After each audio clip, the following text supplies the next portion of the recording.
हर खबर पर होगी आपकी पकड़। डाउनलोड कीजिए एबीपी लाइव ऐप। देश में आज कोरोना के 16,000 से ज्यादा मरीज सामने आए हैं।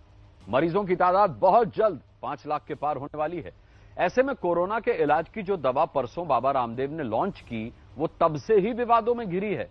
सवाल यह है कि कोरोना की दवा को लेकर भ्रम में देश को कौन डाल रहा है।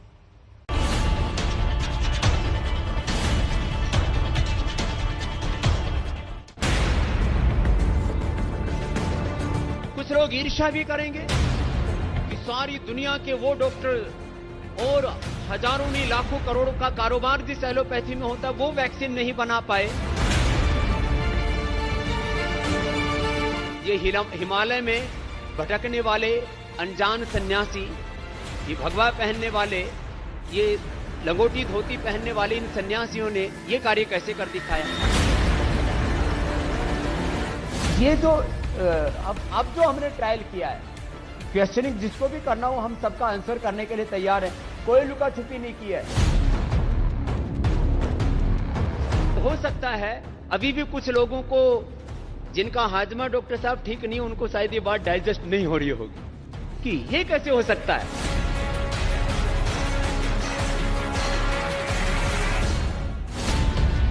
कोरोना को हराने वाली आयुर्वेदिक दवा कुछ लोगों को वाकई हजम नहीं हो रही, या फिर दवा के पीछे बाबा रामदेव होने के कारण सियासी विवाद हो रहा है। This is not only control, cure है ये उसका।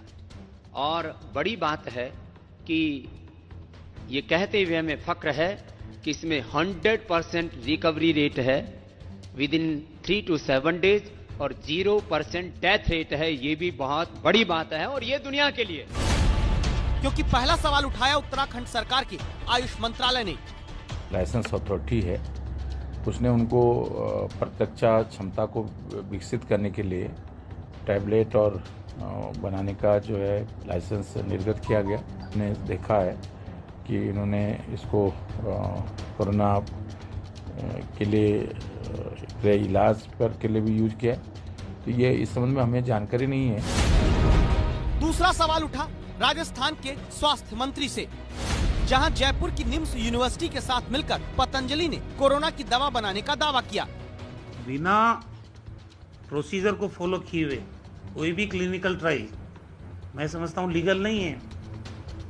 अगर उनको आईसीएमआर ने परमिट किया है तो फिर आयुष मंत्रालय ने रोक क्यों लगाई? राजस्थान सरकार ने कोई परमिशन दी नहीं है। तो बिना सरकार की परमिशन के इस महामारी के दौर में उसमें आप क्लेम करो कि हमने दवा खोज ली है, कोई तो आधार होगा उसका। बिना आधार के इस तरह की मार्केटिंग करना मैं समझता हूं जायज नहीं है इस महामारी के दौर में। तीसरा सवाल उठाया महाराष्ट्र के गृह मंत्री ने। जब तक केंद्र शासन की परमिशन नहीं मिलती, इस प्रकार की वो एडवर्टाइजमेंट, गलत एडवर्टाइजमेंट या मिसलीडिंग एडवर्टाइजमेंट वो नहीं कर सकते। और उस प्रकार की उन्होंने महाराष्ट्र में मिसलीडिंग एडवर्टाइजमेंट देने की कोशिश की तो उनके ऊपर गुनाह दाखिल महाराष्ट्र में किया जाएगा। अब जो सवाल उठ रहे हैं वो कुछ इस प्रकार है। पतंजलि ने कोरोना की दवाई बनाई है या फिर इम्यून सिस्टम मजबूत करने की? क्या बाबा रामदेव ने कोरोना की दवा तय नियमों का पालन करते हुए नहीं बनाई? क्या बिना इजाजत के कोरोना खत्म करने के दावे वाली गोली बाबा रामदेव ने लॉन्च कर दी? पहले हमने इसका जवाब पता किया पतंजलि रिसर्च इंस्टीट्यूट के सीईओ और बाबा रामदेव के सहयोगी आचार्य बालकृष्ण से। आयुर्वेदिक औषधि के लिए जो क्लिनिकल कंट्रोल, जो ट्रायल के लिए CTRI का अप्रूवल होना जरूरी होता है, वो सारे जो अप्रूवल्स हैं, अर्हताएं हैं, उनको पूरा कर करके हमने काम किया है। और इसके साथ में दूसरी आवश्यकता होती है किसी भी दवाई को बनाने के लिए आयुर्वेदिक जो हमारा आयुष डिपार्टमेंट है उससे अप्रूवल लेना। ये इसकी अप्रूवल हम ले चुके हैं। आयुर्वेदिक जो औषधि निर्माण के लिए लाइसेंस की आवश्यकता होती है वो लाइसेंस हम ले चुके हैं। हमने और जानकारी जुटाई। पता चलता है कि बाबा रामदेव के मुताबिक दवाओं के परीक्षण के लिए इंस्टीट्यूशन एथिक्स कमेटी से पहले अप्रूवल लिया गया था, फिर CTRI यानी clinical trial registry of India में रजिस्ट्रेशन भी कराया गया था। लेकिन फिर क्यों आयुष मंत्रालय के सवाल के बाद बाबा रामदेव के संस्थान से तैयार हुई कोरोना को खत्म करने के दावे वाली गोली सवालों में घिरी? हमने इस बारे में देश के आयुष मंत्री श्रीपद नाइक की बातों को ध्यान से सुना है। 21 अप्रैल का नोटिफिकेशन निकाला और जो कोई खुद रिसर्च कर सकता है हॉस्पिटल में, और कई मुद्दे उसको कई मुद्दे दिए थे कि वो साथ लेके, यानी एमडी डॉक्टर होना चाहिए, वहाँ के एथिक्स कमेटी के साथ वो सब रिसर्च होना चाहिए। इसी के मुताबिक कोई भी व्यक्ति मेडिसिन का वो साइंटिफिक वैलिडेशन कर सकता है अपने अपने हॉस्पिटल में या अपने अपने कहा, और इसके बाद में वो सब डिटेल जो है तो आयुष मंत्रालय को भेजना पड़ेगा कंफर्मेशन के लिए। ये तो रूल था। इसी के मुताबिक हाँ, बहुत खुशी की बात है, नया मेडिसिन उन्होंने तैयार किया है, वो आयुष के पास आना चाहिए। इसके पहले किसी ने उसका एडवर्टाइजमेंट नहीं करना चाहिए, हमारी बात है। इसलिए हमको कहा कि आपका जो कुछ आपने किया है वो पेपर यहाँ भेज दो, वो हम आपको कंफर्म करके उसके आगे विचार करेंगे, दे देंगे। ये तो रूल है। इसके बगैर वो कोई भी व्यक्ति एडवर्टाइजमेंट नहीं कर सकती है।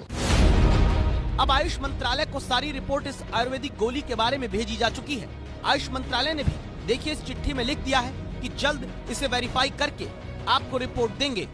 डॉक्यूमेंट भेजा हुआ है और हम वो स्क्रूटिनी करके उसका ये करेंगे, आगे उसका आगे जांच करके वो हम डिक्लेयर करेंगे कि वो सही है कि नहीं। या अब जरूरी क्या है? जरूरी है कि जल्द से जल्द इस दवा की जांच को आयुष मंत्रालय पूरा करे, जिसे कोरोना के इलाज में दुनिया की पहली आयुर्वेदिक गोली बताया गया है। क्योंकि कोरोना के संकट काल में गलतफहमी और भ्रम की स्थिति दवा को लेकर नहीं होनी चाहिए।